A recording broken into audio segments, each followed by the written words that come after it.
So, one more thing I actually forgot to mention. One more thing I forgot to mention. We haven't bound the space yet.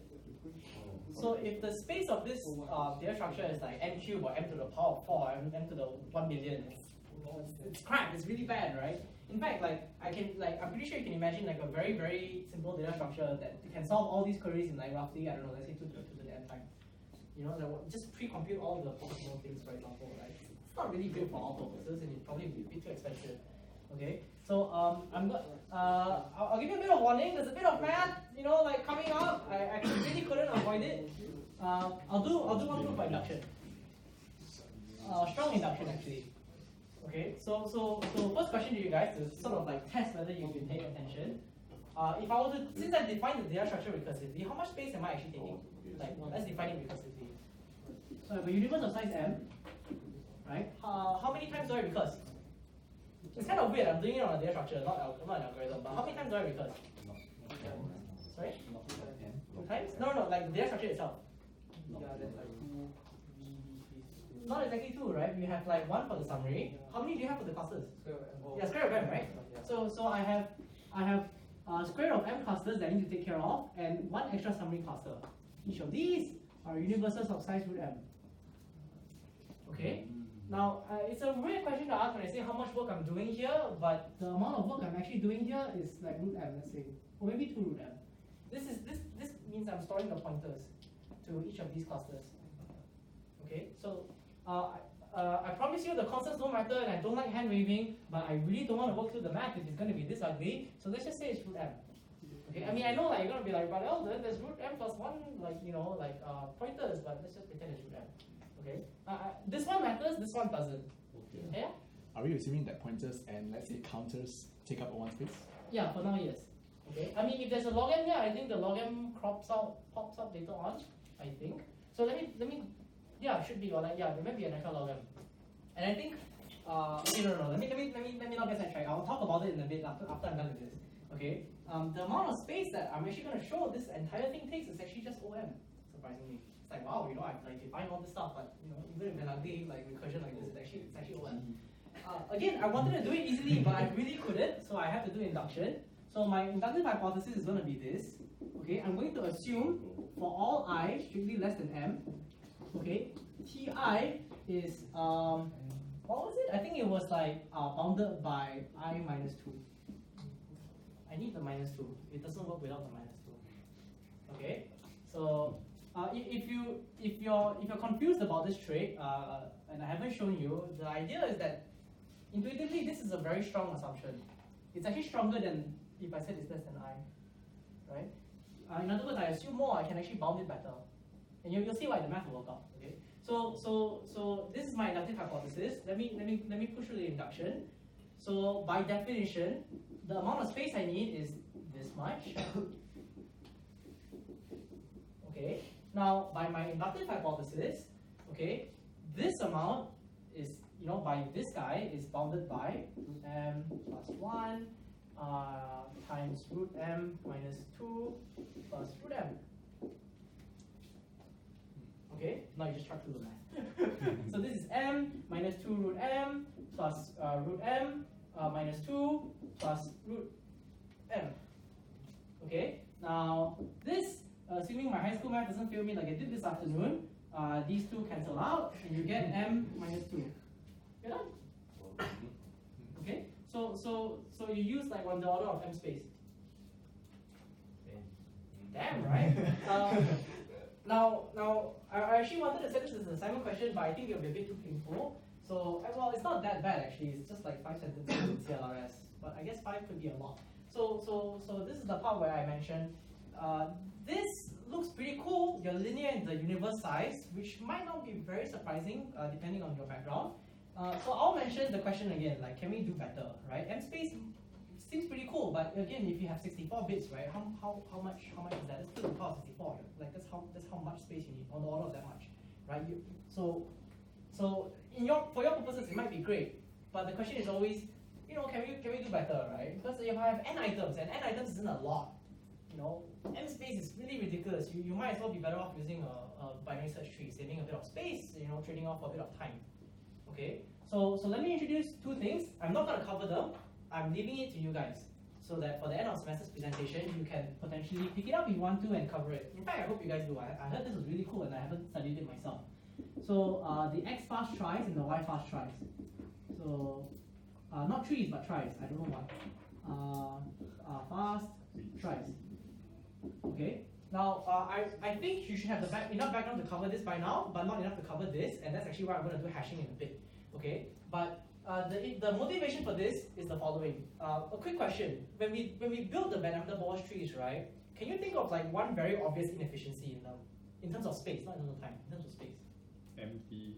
Okay, what happens when it's empty? You're still storing it. Like by my analysis, right? You're still storing it, empty or not. You're constructing the entire tree and using it. Yes. That's bad. Okay. So the X fast trees asks the simple question: what if you only constructed it as you needed? Okay. So and like with a bit of tweaks and a bit of hashing, you're going to get the space down with the same time complexities. I mean, like a slight slowdown, very slight slowdown, you're going to get the space down to O n log m. Where n is the number of items you're storing. Now this is pretty cool. It's like much better, right? Okay. Then like Y fast trees kind of goes, nah, I can do much better. So it takes some ideas from here and it does a lot more randomization. It pushes. Surprisingly, actually uses linked lists. Like last I heard Eric the main mention it. Though I'm not sure if the official one does, but you use like tricks like that. With a bit of randomization, you can show that you can actually break it down to O n, which is like pretty cool. Okay. So you kind of like do a lot more work to shave off this factor, but it becomes randomized. And again, like I actually want to cover randomized today. I really can't wait. Okay, but this is the idea. So any of you want to take it, please look it up and study it. Speaking of which, I'll probably have to upload a spreadsheet so we make sure no one like has a conflict of like topics when we come to the presentation, end of semester presentations. Okay. So again, for like this week, right? These two will be pretty cool in case you want to cover it. Okay. Okay. So let me quickly cover. Like I know it's a bit jarring, but we still have a bit of time, and I want to actually like skip ahead and talk a bit about randomization. Because, like I said, it's a really big deal in this class. I really love it, I really want to cover it, and I really don't want to waste time like not covering it. Next week, before I mention, so next week will be on segment trees. Sorry? No, family trees, right? So we'll be covering it, and there'll be like some cool ideas there. If you've already seen family trees, I heard you also like explaining why they work somewhat. Hopefully? No? Yes? At least a bit more. Okay, at least a bit more. Okay, no, that's fine, that's cool.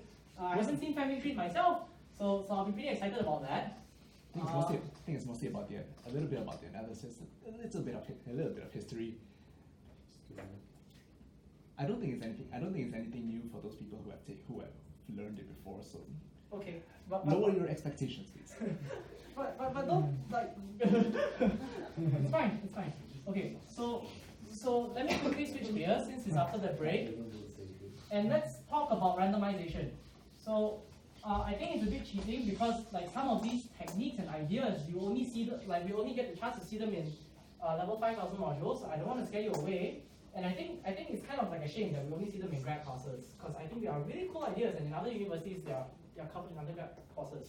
So I kind of want to go through them a bit. Let me explain. The reason why I'm doing this is not because I want to talk about randomized algorithms. I want to talk about randomized data structures. And if I don't go through these things, it will be literally cutting off a huge portion of what I can show you. Because a lot of data structures like studies goes through the idea of like hashing, for example, or like sketches, and these space efficient and time efficient ideas. And if I really don't cover randomization, we really don't get that. So I apologize, but there's going to be some math. Actually, no, you guys are fine with the math, right? I don't know what's wrong with math. I don't know, because like usually if I teach my other classes, like when I say like, okay, we have to like bound this now, then like you see some students go, they're like, no, I'm losing you, but we have to do it. Okay, these ideas you're going to have like I'm going to start the ideas that you probably would have seen before in ST2131, 2224, or like 1231. And let me go through a quick review. Okay, does anyone remember what the I shouldn't start there. Okay, so I have something called a random variable. Now I know that's like a very formal definition, but I don't really want to go through that. For me, a random variable is basically just something that like poops out a number. Okay, like it gives you a number, you poke it gives you a number, but it doesn't always give you this. You might not always give you the same number, right? We define what like a probability distribution on it, right? I know there's like the whole like continuous thing or whatever, but I only deal with discrete. In CS we love discrete, it's always discrete. Okay, so a random variable x, like just take my word for it, it just give you something with some probability. That's called a probability P. I don't want to be too formal, it doesn't really matter too much. And like if you appeal to your intuition and senses, this will all make sense. I promise. Okay? Now, a random variable by itself, we're going to use it for many things. So there are many properties that I want out of it. Actually, not that many, but like some. Does anyone remember what the expectation of x is? The integral over the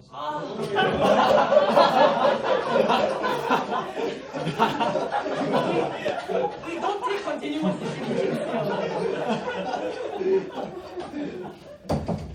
It's sweet. Okay, so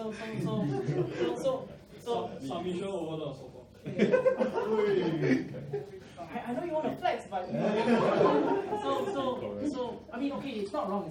So these guys will usually be real or like integer value. So when I say the expectation, the intuition is that let's say I ran many independent experiments and took the average. Like that's the intuition. I wouldn't say it's really the same thing. You can look at details later, but like all the possible values that x can take. Okay, I'll sum those values up and multiply by the probability that the distribution gives me that value. Okay, so quick example. Let's say I flip a coin. So let's say 0 was heads and 1 was heads and 0 was tails. Okay, and it was a fair coin, right? It gives me like 1 with probability half and 0 with probability half. What's the expected value of such a distribution? 0.5, right? Why is it 3? Where did 3 come from? So that's because you only have two possible values. One is 0 and one is 1. One is 0 and one is 1. And each happen with probability half. Right? Okay, so this just gives me half. Okay, so this is an example. And for the most part, in CS, right, if you ever like go on and graduate on to take like graduate from this to take like randomized algorithms, you'll understand we love flipping coins. Like we're crazy about flipping coins. Okay, one more, the variance. And I actually need to use this today. The variance, the intuition is that if I give you like on a number line, what the okay, like this is mu, which is just the expectation of x. The question, if I give you the average, an important question to usually ask, and even in CS, is how far am I away from the average? So that's the variance. Like that's what I call the variance. Like how you vary, right? Don't worry too much about the definitions for now, but the variance of x is equal to the variance of x. Yep. I would say that this guy is equals to this. Square. So in other words, it's the average distance squared. Okay. You might be wondering, yeah, but it's kind of weird. Why don't you want the average distance? The turns out, like on average, the average distance is 0. So that's not really meaningful measure. first moment, second moment. Yeah, the first moment, second moment. Okay. So this is like second moment. Okay. So the third moment is still 0, right? I'm not sure, but it's like similar methodology afterwards. Because I remember no one studied the the distribution. Oh, this kind of thing. I see. Okay. Okay. You always use a central. Hold on, this is not a stats class. That's not issue. Okay, I only need a few things. Okay. Now I don't want to go through the proof again. This is not a stats class. Okay. Let me show you all the ideas that are going to be useful and like maybe not the shut-off bound, but then let's chuck through some really cool ideas, like applications of these. So one thing is called Markov's inequality. Now let me explain why this is useful. Let's say your random variable was talking about running time. If you had a randomized algorithm, a randomized data structure, you would say like what's the expected like what's the average space needed, or how much does it change from the average? Like like maybe your data structure doesn't always work deterministically. Maybe it's like on average it's very fast. So you start asking these questions. Okay. One important question after that is, let's say so for example, pretend this is like a random variable of my running time. So like the running time isn't always fixed. Let's say it could be like some probability is like 50 or some probability is 100 or something. Okay. So Markov's inequality is very useful because it gives us this. The probability that you exceed, I shouldn't need that, exceed some constant, I should mention x is greater than 0. This is bounded by expected of x over a. This is an important assumption. You assume that the random variable is positive, which we have in CS because runtime is always positive. I don't think we'll ever get negative runtime or you'll get negative space. If you find out, please let me know. I like my name on that publication. But if I had that my random variable was, let's say, non-negative, okay, I have this. You can prove it actually, it's like 5 lines if you want to. Okay, but this is useful. The intuition is that you could say, what's the probability that my data structure exceeds A space? I would say it's at most this much. Right? Exceeding A space is a bad event. You want to say the probability your bad event happens is very low. So this is one use of Markov's. But this is pretty weak. Usually we don't really use it that much unless like whatever we're doing is really very obviously good. The one that we have is better is to say the probability that my random variable exceeds I should write it like this, exceeds the average or the mean, right, by like say a certain amount, you guys should use B. B will be better.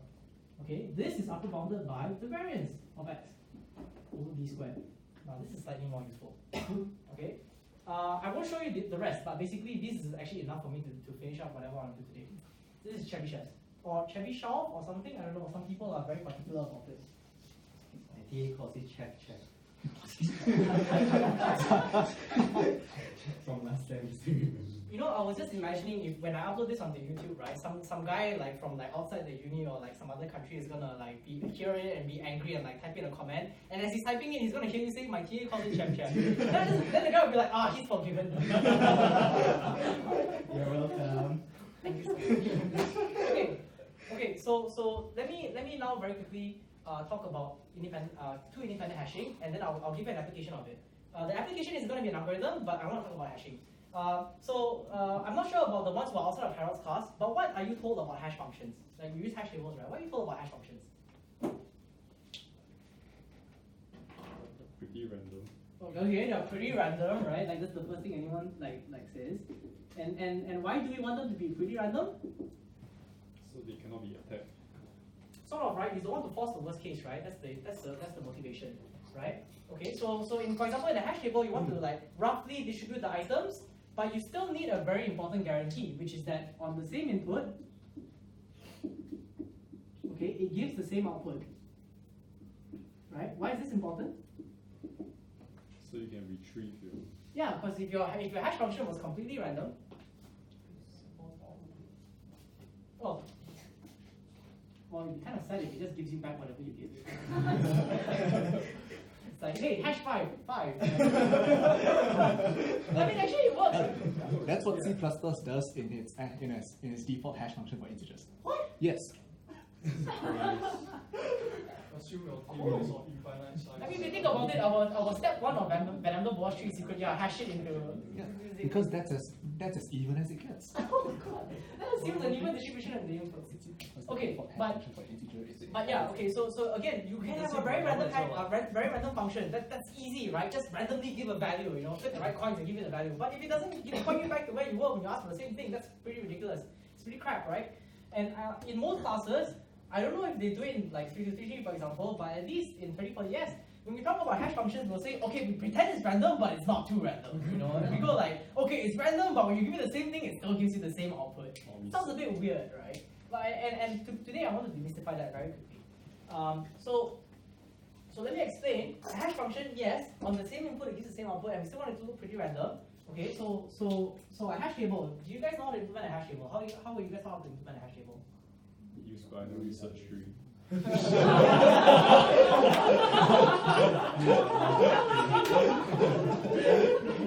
It's like other hash tables give you like average O1 and yours is like worst case O log n. You could, but I can give you faster guarantees. So you keep an array, and then you're magically told some like oracle from the heavens above gives you some magical function h, and it fulfills those two properties. I'm going to show you how to make this today, really quickly. Okay. So do you guys know what FP is? Functional programming. It's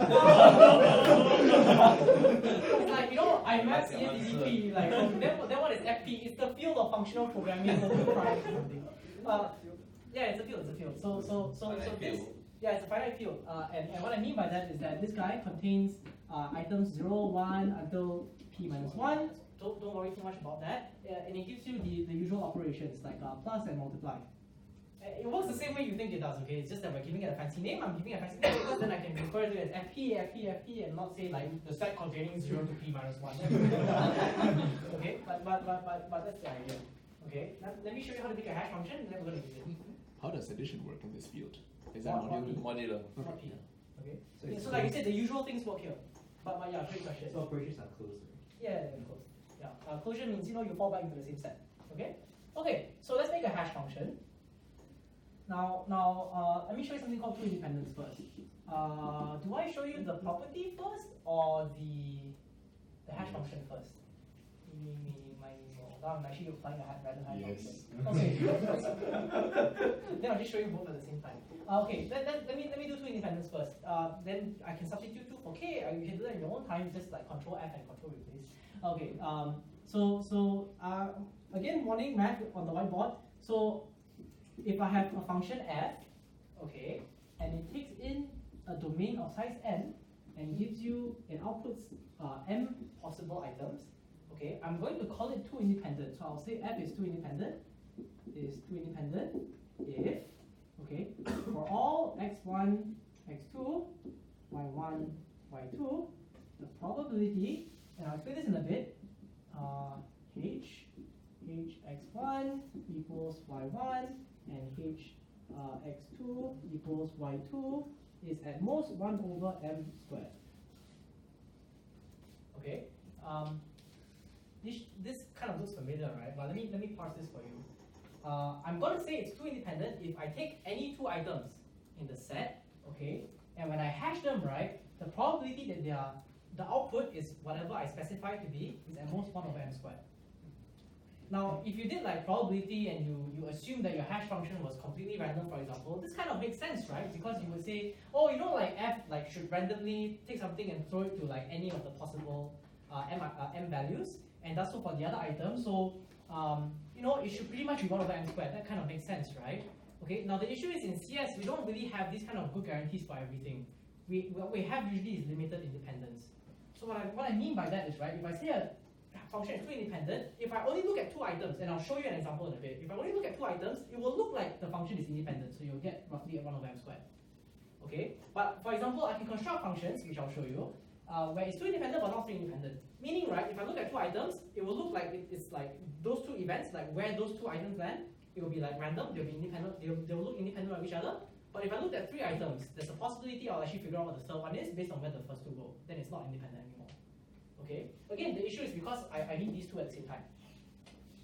Okay. Now again, if you're familiar with like the idea of probability, I need to be random over something, right? Okay. I'm not random over the input. I'm random over the hash functions. And you might be wondering what that means. So let me explain. Let me see a hash function. Let's say that I make a set, okay, of hash functions, and my hash functions look like this. Okay. So h of x is going to be defined, I should use this. H of x is going to be defined to be ax plus b. Oh, I should mention that a and b are from fp. What is P? A sufficiently large prime. Okay, I mean I'll say p prime larger than m. Okay, so this is a set of functions, like they're all the possible linear functions, and I think I should probably remove like when both are 0, but the idea should roughly be similar. Should roughly equal. Okay. Now the idea is I'm going to randomly pick a hash function from like a function from here, and that will be my hash function. So in other words, right, I'm going to like close my eyes, construct the set, and then I'll just pull one guy out, and if it's like, for example, x plus 7 or p minus 1 x plus 10 or something, that's going to be my hash function. That's why my probability is over. Okay. Now let me give the intuition. This function is I claim is 2 independent. Okay. The intuition is that, well, actually no, showing that's actually pretty difficult. But the intuition is that this. Let's say I have my hash function, okay, and I've not used it at all. I've not plugged in any values, right? It could be, you just know that it's linear. So it could look like anything on an x and y graph, right? So if this was x and this was h of x, you don't know what it looks like, right? The intuition, right? Let's say I plugged in one value. I said like, give me h of 0, right? And the hash function has to return me something, and you'll always return me the same something. Now you know one value, right? So maybe h of 0 is here. That's your b.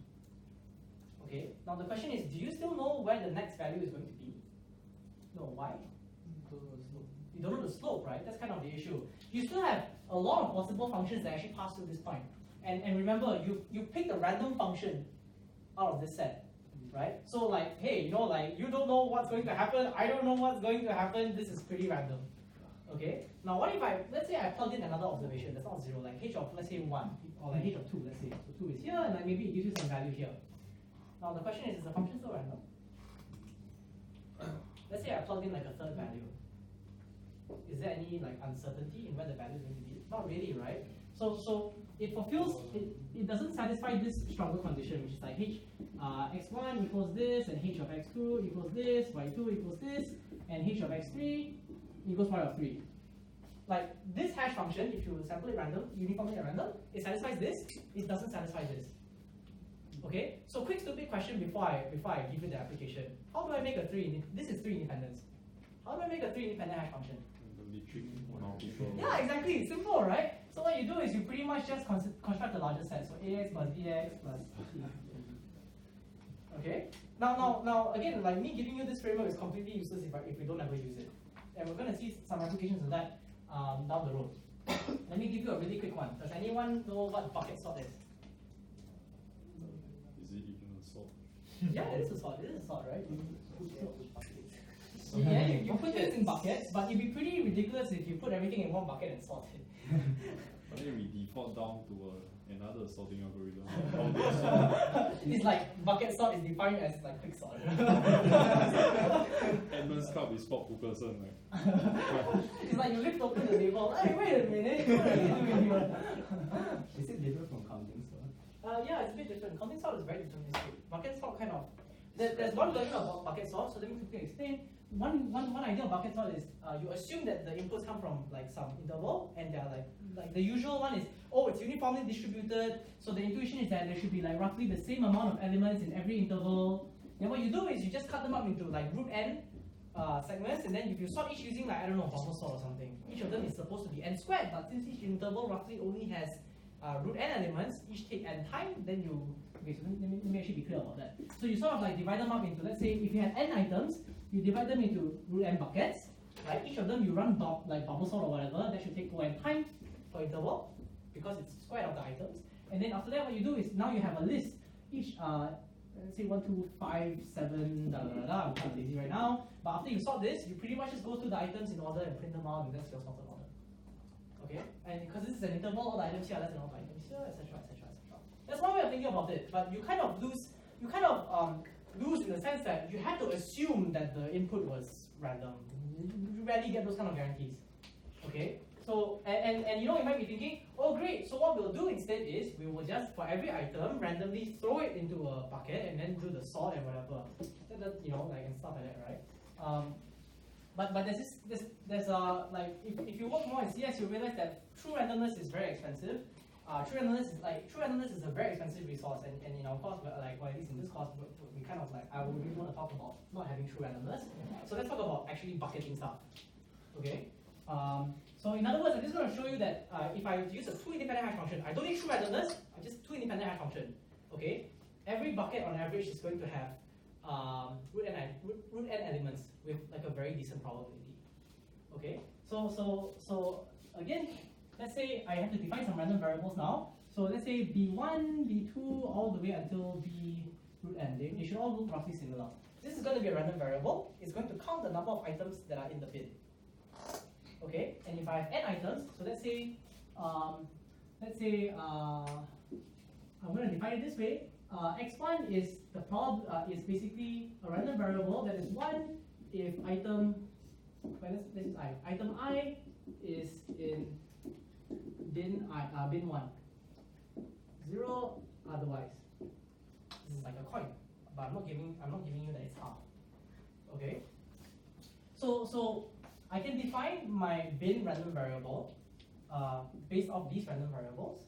So B1, what would B1 be? If it's like the number of items that land into the first bucket, it should be a summation of something else. Summation of? Xi, right? So in other words, you're kind of going through all the random variables and saying, remember this guy says he sounds off, I'm 1 if he lands in B1, right? So if you sum it this way, you're literally counting the number of items in B1. Right? From 0, let's say 1 to n. Okay? So let's ask let's use a hash function to do the bucketing. Okay? We're not doing sorting, I just want to talk about buckets. Okay? So let's say I want to do the bucketing. I just realized this is like hash table with chaining. Why did I think of that? Okay. So again, remember, I don't have a truly random hash function. I don't want a truly random hash function. Yeah, okay, let's go with the better example. So this is a hash table of linear chaining right now. Okay, and the array size is root n. Okay, again I have a hash function. It's only 2 independent. I don't have that it's like 3 independent or fully random. Okay, so this guy basically gives me a value that is from 1 to root n. Oh no, do I want root n? No, I don't want root n. Let's say n. Okay, 1 to n. So if I apply h of x and it gives me a number between this, and it does, I will go to that bin and I will just plot the item there. Make sense? Okay. So now I just want to say, okay, first question, on average, how many items are there in the first chain?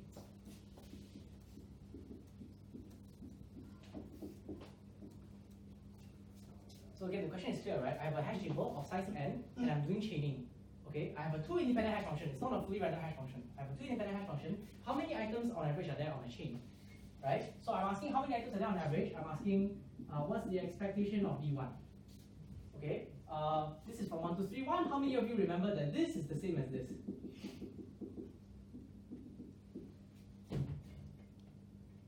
No one remembers. Wait, you guys remember it? Like, I know you remember it because I'd be very upset if you didn't. This is what happens when you're in my class. I get very upset if you don't remember. But okay, so the idea is, right, if your random variable is a summation of other random variables, it's the sum. Okay? So what is the expectation of xi? What's the expectation of xi?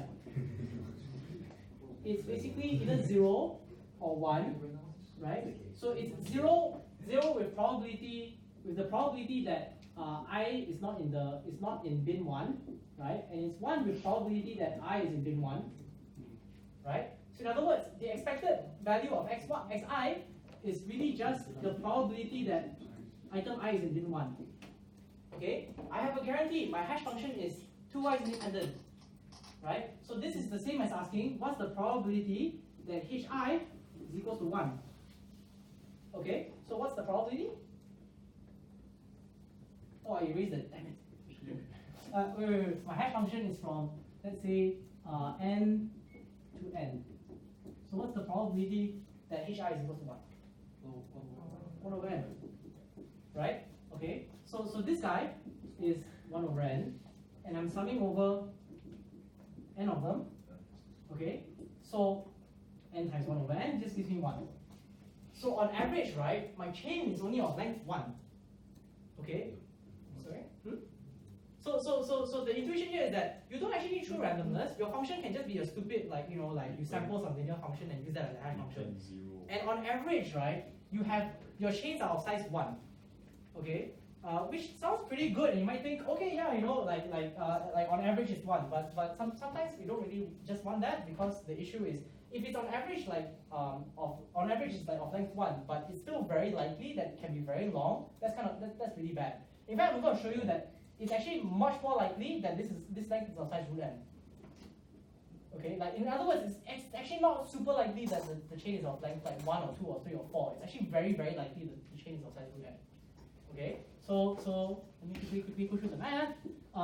Now, if I want to do that, right, I want to talk about the spread, right? So what should I be using if I want to talk about the spread? Variance. Yes, the variance, right? So I want to talk about variance of x, right? But what was the definition of the variance of x? It's the expectation of x minus e of x. That's right. Squared. Yes. Okay. So this guy is constant, that's fine, right? But actually, let me expand it out. So this guy, if you do a bit of math, it's actually equals to this guy, expectation of x squared. Okay, this guy is, since we actually showed that it was 1, this guy is just 1. Now this guy isn't the same thing as expectation of x squared. Okay. Oh, made a mistake. It should be b. Same thing. B. So now I just need to find the expectation of this guy. Okay, so let me do that. Okay, so b squared is, remember, b is the summation of these guys. Okay, so b squared is basically, you can think of it as, okay, so like I sum across all the xi's and I square it. So that's just the same, that's just the same as xi squared from x1 to xn, and all the I is not equals to j's, xi times xj. And this is where the two independence actually really comes in. So if I do the expectation of this, okay, it's the same as asking for the expectation of this, and this. Oh no, it's kind of like messy now. But if it makes you feel better, whenever I do like my research, it also ends up being like this. Because I always forget to put them in. Okay? This is just by definition. Okay? So in other words, I'm asking for the expectation of like the xi's squared and the I not equals to j's, the expectation of the xi and the xj's. Okay? Now you can go home and work it out in your own time. But I don't want to go through it. But if xi is a 0, 1 random variable, xi squared is also a 0, 1 random variable. And it works with the same probability. Okay? So this means that this guy is still 1 over n. Okay, I from 1 to n. And this guy, right? Okay, this guy, xi times xj is only equals to 1 if xi is equals to 1 and xj is equals to 1. Okay? If and only if. Okay? So again, the expected value of this guy is actually the probability that both of them are equals to 1. Okay? So let me reiterate. The expected of xi times xj is really the probability that xi is equals to 1 and xj is equals to 1. Okay? So this is what? This is saying the ith item landed into bin 1 and the second item landed into bin 1. Right? Okay? What's the probability of that based on my hash function? 1 over n squared, right? At most 1 over n squared. Great. So this guy here is 1 over n squared, and I'm summing over n squared, roughly n squared pairs. Okay. So it's roughly equals to n squared, like n squared times 1 over n squared, and this guy is just n times 1 over n. So your variance is constant. Should my variance be constant? Oh no. Wait, that is pretty good, right? Did I make a mistake? No, I didn't. No, it's fine, right? Isn't that okay? This one is 2 basically. So like now your variance is 1. It's 7 now. Why did I bound it to be much larger back then? I'm not sure. Okay, let's just push through Chebyshev. So the last portion is this. I want to ask this statement. I want to ask what's the probability, right, that B, the number of items in one chain is very long, and I'm going to say, let's say, what's the probability it's, it's correct. It's larger than root n, let's say. What's this probability, right? Okay. I'm going to ask a slightly easier question. I'm going to ask what's the probability that B is larger than 2 root n? Okay, for like technical issues. So this, I'm going to say, is, let's say, less than or equals to the probability that B minus root n is larger than root n, which is less than or equals to the probability that, am I correct? I think so. B minus, I don't know, what was my variance? 1, right? B minus 1 larger than root n. Is this correct? Should be, right? Not sure. Okay, so let's just say it's this. Because either way you can make it work out, it just turns to half or 2 or whatever. I don't want to work through the math. Okay, now by Chebyshev, right, I have my bounded variance, and by Chebyshev, I get that this is less than or equals to the variance of B over n. Okay, let me write that as root n squared. Okay, so this is constant. Let's say 1, so this is 1 over n. Okay, so the probability, right, that in one bin I have more than 2 root n elements is less than 1 over n. So in other words, if I had 100 items, right, the probability that one of my bins, right, okay, is going to exceed 2 root n elements is less than like 1%. Okay, but this isn't like, we're almost done, but this isn't the full deal. The issue is that right now, right, I'm only talking about one chain. I'm saying, oh, you know, like, you have a really big hash table and one of your chains, it's not going to be really long with probability at most like 1%. That's crap, right? What about the rest of the chains? What if the rest of the chains were big? I've not said anything about the rest of the chains. I've only said, hey, you have this really big hash table, that chain, yeah, you know, it's really not going to be long. What about the rest of the chains, right? Okay. So the last portion is this. I want to say the probability that no chains are long.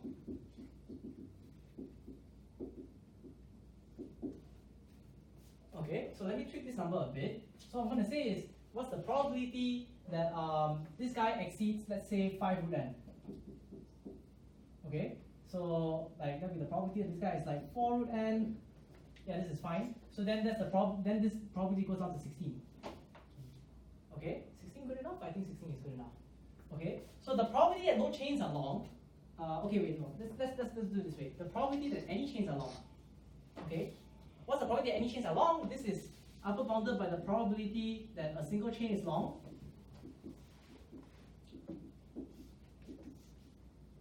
Times n. Why? Why? Union bound. Exactly, union bound. I have n chains.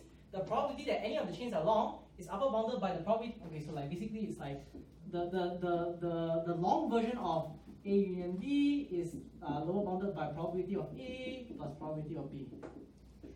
I'm just doing that here. Okay. Now the probability a single chain was long. What was it? It was 1 over n times 16, right? Like the 16 at the bottom, right? Okay. So 1 over 16 times 1 over n times n. So now the probability works out to 1 over 16. So the probability that your hash table is bad, if I only use the crappy hash function, right, is at most 1 over 16. If you're willing to tolerate a root n chain. And it turns out this is tight, you can't go any better than this. Okay? But this is the flavor of like randomized analysis for the rest of us. And like, I mean, I won't talk too much about like using hash functions besides cuckoo hashing, linear probing after this. But basically, this is kind of what it looks like for the next few weeks, I guess. And like some other stuff. Like, we'll use randomization for a lot of other stuff. Okay? But basically, I guess I'll end here. Thanks for coming. I like how everyone was so excited for like dynamical Boas trees. Then I was like, okay, now we do math. I came here for data structures, not math.